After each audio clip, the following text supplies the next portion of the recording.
Capítulo 19. Libérese de ese sentimiento de culpabilidad. Usted experimenta un sentimiento de culpabilidad. Eso es bueno. El sentimiento de culpabilidad es bueno, pero libérese de él. Toda persona, con independencia de lo buena o mala que pueda ser, puede experimentar a veces un sentimiento de culpabilidad. Este sentimiento es el resultado de una suave vocecita que le habla. Y su conciencia es esta suave vocecita. Piense por un instante. ¿Qué ocurriría si una persona no experimentara un sentimiento de culpabilidad tras obrar el mal? Porque la persona que no experimenta un sentimiento de culpabilidad tras haber cometido una mala acción es a menudo incapaz de distinguir entre el bien y el mal, o no le han enseñado a distinguir entre el bien y el mal respecto a su conducta, o tal vez no esté en su sano juicio. Muchos sentimientos de culpabilidad se heredan y otros se adquieren. Sabemos que un conflicto mental puede surgir cuando las emociones y las pasiones heredadas se ven refrenadas por la sociedad en la que uno vive, y las personas de un determinado ambiente pueden regirse de acuerdo con un código moral contrario al que impere en otro ambiente. Sin embargo, en todos los casos en los que a un individuo se le ha enseñado un determinado código moral, experimenta un sentimiento de culpabilidad cuando lo viola. En algunos casos, no obstante, la transgresión del código moral de una sociedad puede ser buena porque las normas morales pueden ser malas en sí mismas. Lo repetimos, el sentimiento de culpabilidad es bueno e incluso estimula a algunas personas de alto nivel moral a tener pensamientos y a emprender acciones dignas. Hubo un hombre recto que odiaba y perseguía implacablemente a los miembros de una minoría religiosa, pero experimentó un sentimiento de culpabilidad. Y el mundo sabe que enmendó el mal cometido cuando sus sentimientos de culpabilidad le indujeron a emprender una acción deseable. Se convirtió en un gran apóstol y sus pensamientos, palabras y acciones han cambiado la historia del mundo a lo largo de los últimos 2000 años. Se llamaba Saulo de Tarso. Y hubo un hombre cuyos sentimientos de culpabilidad por lo que él consideraba fechorías le provocaron tal remordimiento que también se sintió impulsado a emprender una acción deseable. En la cárcel se pasó los días escribiendo un libro, y su libro constituye ahora una referencia clásica para la enseñanza de la rectitud de carácter y la belleza de la vida. Se llamaba John Bunyan. Y hubo también otro pecador que hemos mencionado en el capítulo 15, el cual hizo entrega de $500,000 con destino a los Boys Clubs de Chicago, y también un donativo de $1,000,000 a su iglesia. Lo hizo en parte para expiar sus pecados, puesto que ofreció dinero para impedir que los muchachos y muchachas cayeran en las trampas y los engaños de la vida que lo habían atrapado a él. Incluso hubo un benefactor de la humanidad como el doctor Albert Schweitzer. Se sintió impulsado a actuar a causa de un sentimiento de culpabilidad. Se sentía culpable por no haber cumplido con sus responsabilidades en relación con sus semejantes. Y puesto que podía hacer algo que mereciera la pena, pero no lo hacía, su sentimiento de culpabilidad le indujo a comenzar su gran misión. ¿Comprende ahora por qué es bueno un sentimiento de culpabilidad con una actitud mental positiva? Sin embargo, existe también un sentimiento de culpabilidad con una actitud mental negativa. Y este es malo, porque no todos los sentimientos de culpabilidad dan lugar a resultados beneficiosos.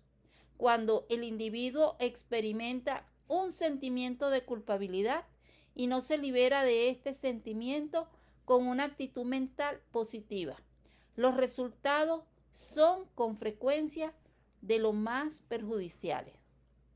El gran psicólogo Sigmund Freud afirma: cuanto más avanza nuestro trabajo y cuanto más profundamente penetra nuestro conocimiento en la vida mental de los neuróticos, tanto más claramente observamos la presencia de dos nuevos factores que requieren la mayor atención en calidad de fuentes de resistencia. Ambos pueden incluirse en la descripción de necesidad de sufrir. El primero de estos dos factores es el sentimiento de culpabilidad o conciencia de culpa. Y Sigmund Freud tiene razón, porque los sentimientos de culpabilidad han llevado a los hombres a destruir sus vidas, mutilar sus cuerpos o causarse algún otro tipo de lesión con el fin de expiar sus malas obras. Afortunadamente, hoy en día raras veces se practican semejantes métodos y en los países civilizados no están permitidos. Pero se puede encontrar un equivalente, porque es posible que la conciencia no se sienta culpable, pero el subconsciente sí. Y el subconsciente nunca olvida y utiliza sus facultades con la misma eficacia que la conciencia, satisfaciendo la necesidad del individuo que no se libera del sentimiento de culpabilidad con una actitud mental positiva, generándole una enfermedad y haciéndole sufrir. Un sentimiento de culpabilidad puede enseñarle a ser considerado con los demás. La consideración para con los demás es una cualidad que cada uno de nosotros tiene que aprender a desarrollar. El niño recién nacido no se preocupa por el bienestar y la conveniencia de nadie. Quiere lo que quiere y cuando lo quiere. Pero en algún momento de su desarrollo empieza a aprender poco a poco que hay también otras personas y que, en cierto modo, por lo menos, habrá de tenerlas un poco de consideración. Sin embargo, el egoísmo es un rasgo humano muy común que solo se refrena en cada uno de nosotros a través del desarrollo. Cuando somos lo suficientemente mayores como para comprender que tales sentimientos no son buenos, experimentamos una punzada de culpabilidad cada vez que cedemos al egoísmo. Eso es bueno porque nos induce a pensarlo 2 veces cuando surge la ocasión y podemos elegir entre complacernos a nosotros o complacer a los demás. El nieto de 6 años de Thomas Gunn estaba visitándole en su residencia de Cleveland, en Ohio. El chiquillo corría a la esquina todas las tardes para recibir a su abuelo cuando éste regresaba del trabajo. El abuelo se sentía muy feliz. Cuando el nieto acudía a recibirle, él le daba una bolsita de caramelos. Un día, el niño corrió a la esquina y saludó muy excitado a su abuelo, anticipándose al regalo. ¿Dónde están los caramelos? El anciano caballero trató de ocultar su emoción. «Has salido a recibirme todas las tardes», dijo, vacilando antes de continuar. «¿Solo por una bolsita de caramelos?» El niño tomó la bolsita que el abuelo se había sacado del bolsillo. Ninguno de los dos habló mientras se encaminaban hacia la casa. El niño estaba dolido y se sentía desdichado. No quiso probar los caramelos. Ya no se le antojaban apetecibles. Había lastimado a una persona a la que amaba. Aquella noche, el niño de 6 años y su abuelo se arrodillaron, y mientras ambos rezaban juntos, el chiquillo añadió por su cuenta: «Por favor, Dios mío, haz que el abuelo sepa que le quiero». La aflicción y el remordimiento del niño por su mala acción fueron buenos. ¿Por qué? Porque le obligaron a emprender una acción con el fin de liberarse de aquel sentimiento de culpabilidad y compensar lo que había hecho. Para liberarse del sentimiento de culpabilidad, repare el daño. Los sentimientos de culpabilidad pueden surgir por muy variadas causas, pero el sentimiento de culpabilidad lleva aparejado un sentimiento de deuda. Una deuda que hay que reducir y eliminar. Nos lo ilustra muy bien la historia del joven médico que nos ofrece la novela de Lloyd Douglas, La magnífica obsesión. Recordará usted que en aquella historia el joven héroe creía estar en deuda con el mundo porque había salvado su vida a costa de la vida de un gran neurocirujano que había sido una bendición para el mundo. Sin embargo, este sentimiento de deuda indujo al joven a especializarse en neurocirugía y a alcanzar la misma habilidad que el hombre al que él creía haber arrebatado la vida. Y en el diario del hombre que había perseverado, el joven aprendió una filosofía de la vida que le indujo a desarrollar una magnífica obsesión. Y de este modo, gracias a su sentimiento de culpabilidad, se convirtió también en una persona de mérito. Toda historia es la historia de alguien, y cada quien en su periódico lee usted la historia de alguien. Alguien como Jim Bowes, cuya vida fue salvada en más de un sentido porque respondió a una irrevocable decisión de liberarse de su sentimiento de culpabilidad y entró en acción. Para liberarse del sentimiento de culpabilidad, entre en acción.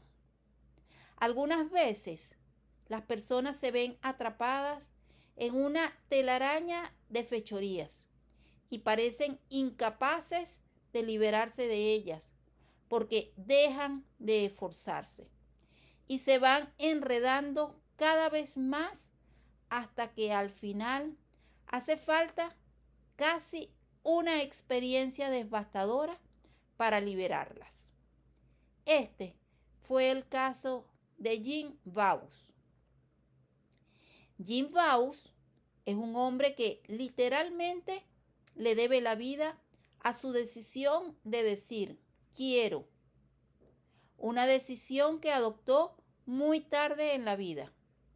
Durante muchos años, Jim había estado obrando contra los mandamientos.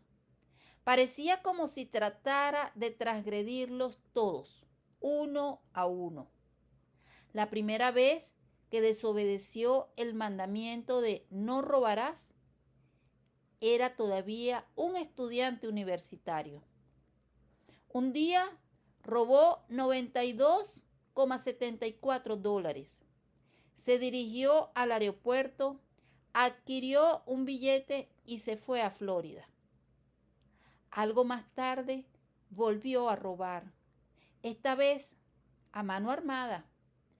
Fue apresado y metido en la cárcel. Poco después se le amnistió para que pudiera incorporarse a las filas, pero en el ejército también se metió en dificultades.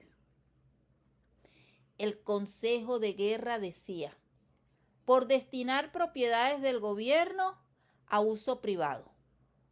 Y ocurrió que la carrera de Jim Bausch siguió deslizándose cuesta abajo. ¿Cuántas más fechorías cometía? Tanto más culpable se sentía. La culpabilidad conduce a la culpabilidad y a las mentiras y los engaños para ocultarla.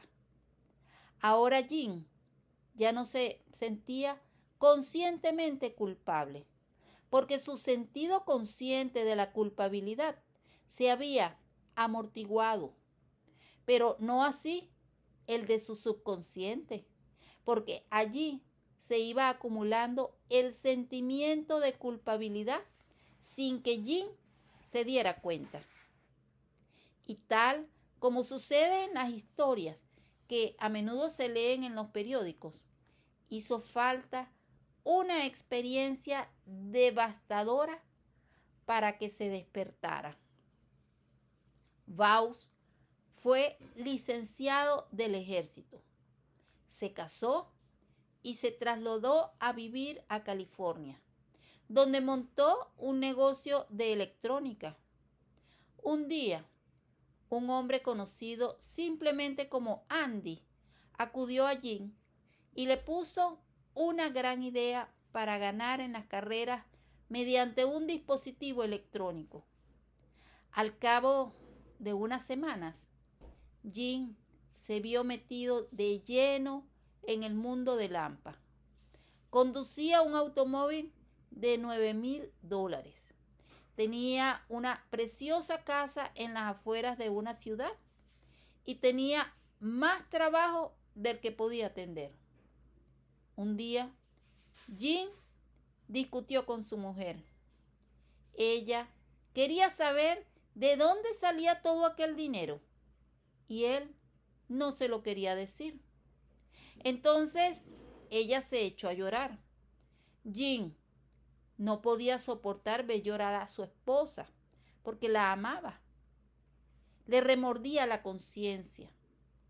Para alegrarla, le sugirió salir a dar un paseo por la playa. Por el camino, se vieron atrapados en un embotellamiento de tráfico. Cientos de automóviles estaban afluyendo a un aparcamiento. «Oh, mira, Jim», dijo Alice, «es Billy Graham. Vamos, puede ser interesante». Para congraciarse con ella, Jim accedió. Pero poco después de haber tomado asiento, empezó a sentirse emocionalmente trastornado. Tenía la impresión de que Graham le estaba hablando directamente a él. A Jim le remordía tanto la conciencia que tenía la impresión de haber sido elegido especialmente.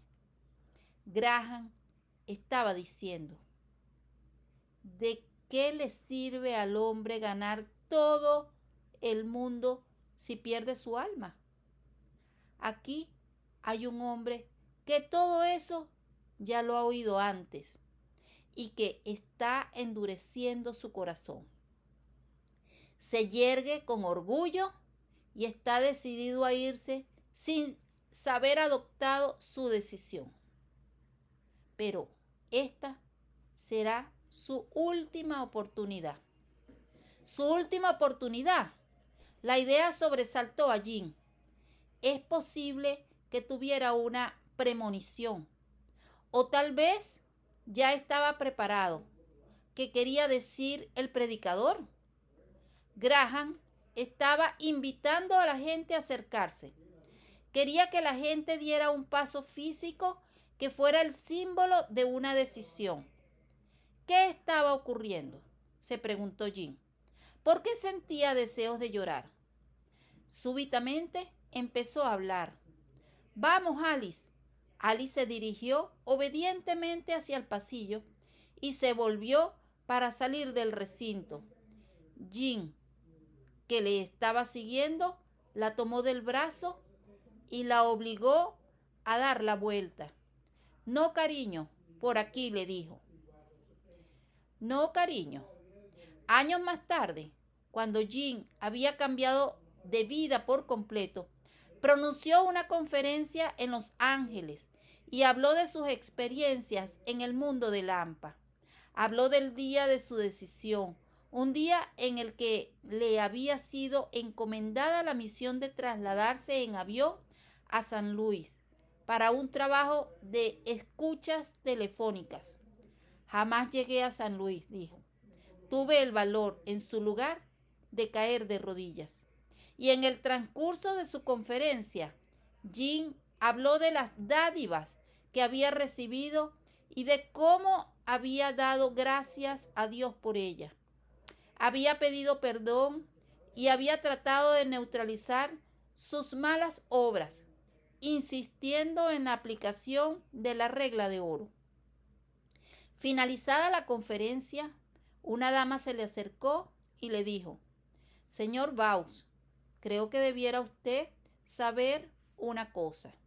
Yo trabajaba en el despacho del alcalde el día en que usted tenía que trasladarse a San Luis. Aquel día se recibió un teletipo del FBI. En él se decía: Señor Baus, que iba usted a ser acorralado en San Luis por una banda rival y que iba a matarle de un disparo. Una fórmula recomendada para liberarse de la culpabilidad. Su última oportunidad. Tal vez no sea tan dramática como la que acabamos de descubrir. Pese a ello, la historia de Jim Baus ofrece una maravillosa lección. ¿Cómo pudo Jim liberarse de sus sentimientos de culpabilidad? Lo hizo siguiendo un planteamiento muy definido. Es el planteamiento que todos nosotros podemos seguir. En primer lugar, preste atención cuando oiga un consejo y asista a una conferencia o sermón inspirador capaz de cambiar su vida. Pase revista a las dádivas que ha recibido y dé gracias a Dios por ellas. Arrepiéntase sinceramente y pida perdón. Cuando uno se da cuenta de los dones que ha recibido, no es difícil lamentar sinceramente el mal cometido y arrepentirse de verdad. Entonces tendrá usted el valor de pedir perdón a Dios. Tiene usted que dar un primer paso hacia adelante. Eso es importante porque constituye un símbolo por medio del gesto físico que usted hace en dirección a un cambio de vida. Cuando Jean avanzó por el pasillo, lo que hizo fue anunciar públicamente que lamentaba su pasado y estaba dispuesto a cambiar de vida. Además, tiene usted que enmendarse, dando un segundo paso hacia adelante. Empiece inmediatamente a reparar todo el mal cometido. Y después, el más importante de todos los pasos, aplique la regla de oro. Tendría que serle fácil, porque ahora, cuando sienta la tentación de obrar el mal, esta suave vocecita le hablará en susurros. Cuando ello ocurra, deténgase a escucharla. Cuente las dádivas recibidas. Póngase en el lugar de la otra persona y después adopte la decisión de hacer lo que usted querría que se hiciera si estuviera en el lugar de esa otra persona. Por consiguiente, esta es la fórmula para liberarse de los sentimientos de culpabilidad. Si tiene dificultades con las tentaciones y si la consiguiente sensación de culpabilidad le impide utilizar sus energías en una dirección constructiva, aprenda a ajustarse al planteamiento capaz de liberarle de la culpabilidad. Aplíquelo a su vida y avance hacia el éxito. La actitud mental positiva, un camino hacia el éxito, le invita a utilizar los poderes de su conciencia y de su subconsciente para 1. Buscar la verdad. 2. Estimularse con el fin de emprender una acción constructiva. 3. Esforzarse por alcanzar los más altos ideales que pueda concebir, junto con una buena salud física y mental. 4. Vivir inteligentemente en su sociedad. 5. Procurar abstenerse de aquello que cause daño innecesario. 6. Empezar desde donde se encuentra y llegar a donde quiere llegar, independientemente de lo que sea o lo que haya sido.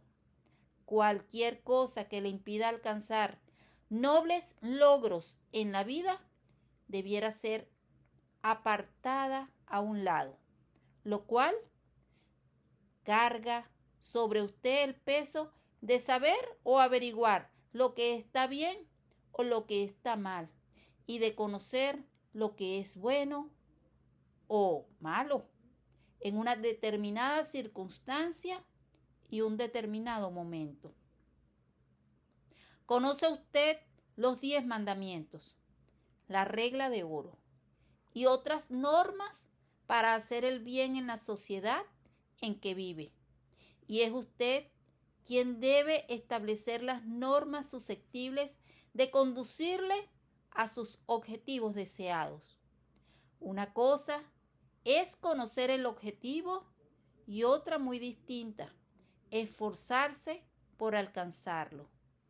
Escribe el arzobispo Fulton Sheen en su obra La vida merece vivirse.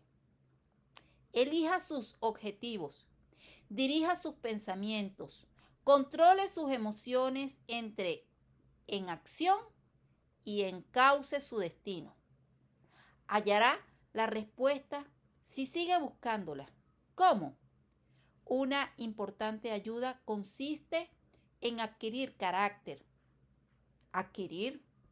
El carácter es algo que se adquiere, algo que no se enseña.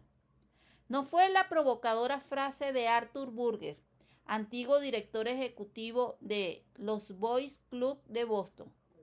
Apareció en un artículo de Reader's Digest titulado 400,000 muchachos son miembros del club. Adquirir posee dos significados distintos. 1. Sufrir la influencia del ambiente, a menudo una reacción subconsciente. Y 2, tomar acción y retener. Tomar y retener. Acción consciente. Un medio muy eficaz de adquirir carácter consiste en situarse a sí mismo o situar a sus hijos en un ambiente en el que puedan desarrollar pensamientos, motivos y hábitos deseables. Si el ambiente elegido no resulta suficientemente eficaz, tras un razonable periodo de tiempo, introduzca sustituciones y cambios. Sin embargo, el carácter también se puede enseñar.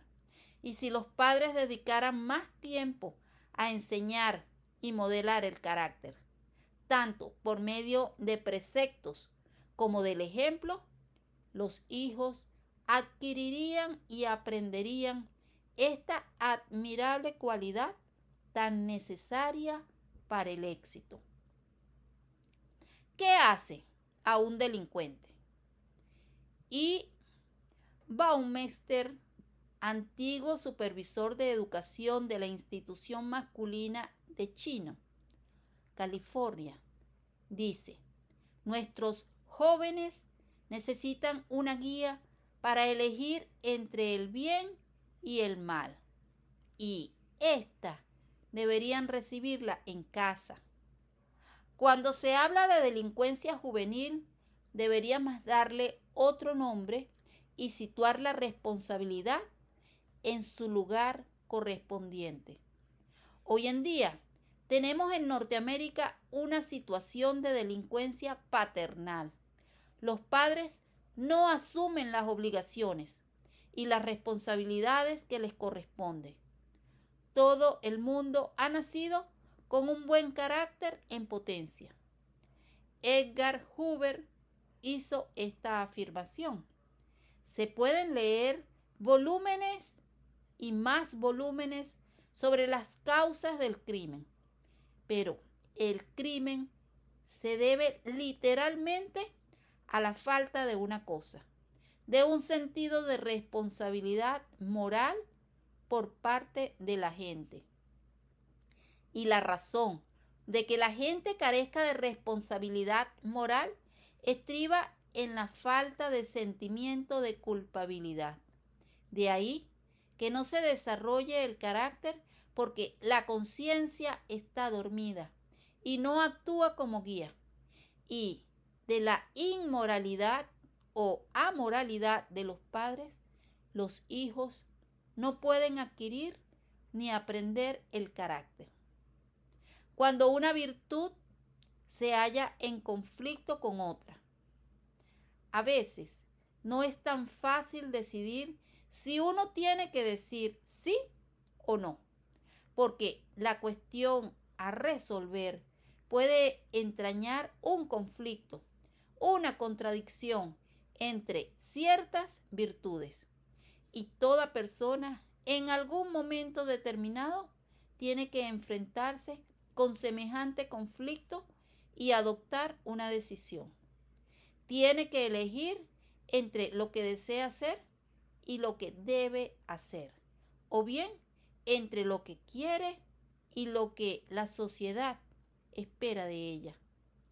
Y semejante elección tiene que hacerse necesariamente entre virtudes como el amor, el deber y la lealtad.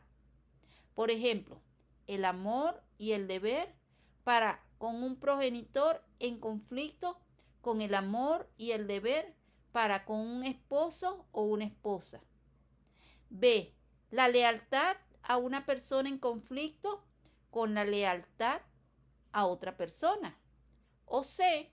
La lealtad a una persona en conflicto con la lealtad a una organización o sociedad.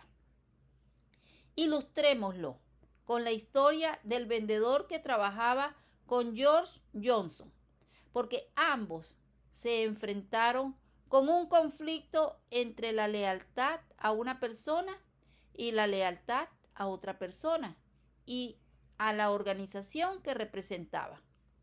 George Johnson adiestró, estimuló, inspiró y sufragó los gastos de un vendedor al que llamaremos John Black. George confiaba plenamente en John. Le tenía aprecio y le dio una oportunidad. Permitió que atendiera a sus mejores clientes, a los que llevaban mucho tiempo contando con los servicios de la empresa. En el contrato de la empresa figuraba una cláusula por la cual, en caso de terminación del contrato, el vendedor no perjudicaría en modo alguno los intereses de la empresa y no se entremetería en su organización de ventas. El señor Johnson le ofreció a Black el libro Piense y hágase rico. Este indujo a John a emprender una acción indebida. John no leyó lo que no estaba escrito. Su único interés era ganar dinero. Creía que el fin justificaba los medios y como consecuencia de sus negativas normas de conducta, respondió agresivamente con una actitud mental negativa. George Johnson es como un padre para mí. Sí, le considero un padre, decía el vendedor, pero al mismo tiempo estaba tramando transferir los clientes y los vendedores de la compañía a otra empresa de la competencia, por dinero. John fue bien recibido en los hogares de sus compañeros vendedores porque éstos no conocían sus ideas o planes. Al visitarles en sus casas, apelaba a la honradez y a la decencia de las personas, rogándoles que cumplieran la promesa de no revelar su secreto. ¿Qué te apetece si pudieras duplicar tus ganancias?, les preguntaba. ¿Qué te parece si pudieras tener una mayor seguridad? Me parece bien, contestaban ellos. ¿De qué se trata? No quiero que nadie malogre mis planes, contestaba Black. Por consiguiente, te lo diré tan solo si me prometes por tu honor que no se lo dirás a nadie. ¿Me lo prometes solemnemente? Sí, le contestaban que sí. Trataba de atraerles hacia la empresa de la competencia y procuraba neutralizar sus remordimientos de conciencia, haciendo hincapié en motivos de quejas reales o imaginarios. Los demás vendedores se encontraban entre la espada y la pared. Por una parte, habían prometido solemnemente a John no revelar lo que éste estaba haciendo. Por otra parte, sabían que lo que estaba haciendo perjudicaría a su patrono, y ellos se sentían más obligados para con George Johnson y la organización que éste representaba. Los vendedores tuvieron el valor de tratar de eliminar las telarañas mentales de John y de demostrarle que lo que pretendía hacer no estaba bien. Al ver que no reaccionaba, sino que persistía en su empeño, ellos supieron lo que tenían que hacer. Le revelaron los hechos a George Johnson. Eligieron la virtud de la lealtad a su patrono, tal como dijo en cierta ocasión Abraham Lincoln. Eligieron permanecer al lado de cualquier persona que actúe con honradez.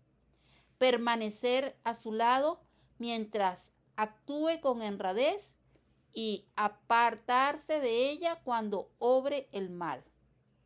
Estos vendedores pusieron de manifiesto cuál era su verdadero carácter cuando adoptaron la decisión demostraron que eran hombres de valía, honradez y lealtad. Supieron elegir entre el bien y el mal al producirse un conflicto entre dos virtudes. Hay muchos conflictos análogos.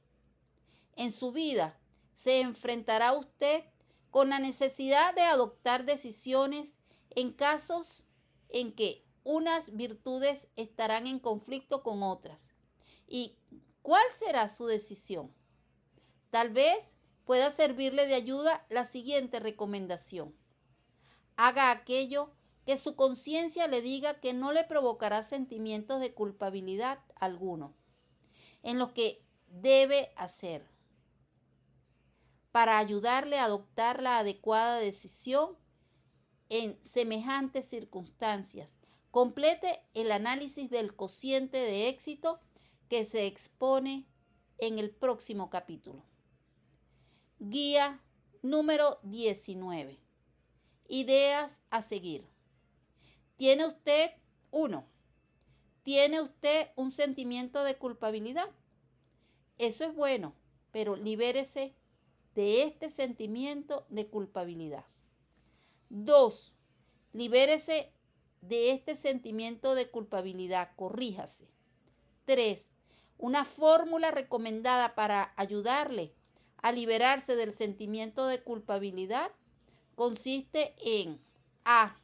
Escuchar un consejo, una conferencia, un sermón, etc. y asimilar y aplicar los correspondientes principios. B.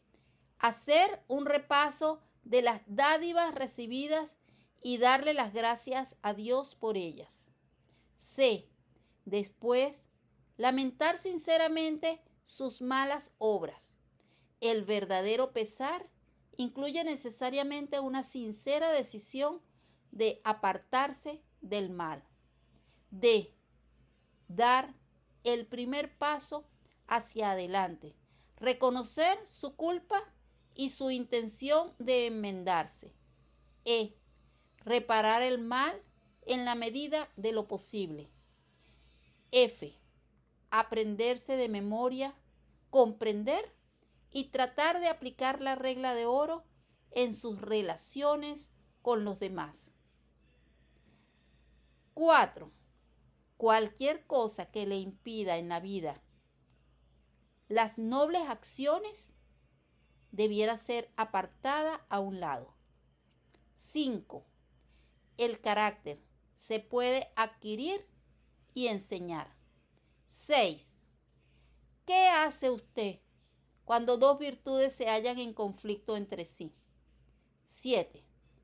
Sobre usted recae el peso de averiguar lo que está bien o lo que está mal y de saber lo que es bueno o malo en una determinada circunstancia y en un momento determinado. Uno de los mejores medios de aprender consiste en frecuentar con regularidad un ambiente religioso y buscar diariamente la guía divina. ¿Tiene usted un sentimiento de culpabilidad? Eso es bueno, pero libérese de él. Y así termina el capítulo y nos vemos en el siguiente.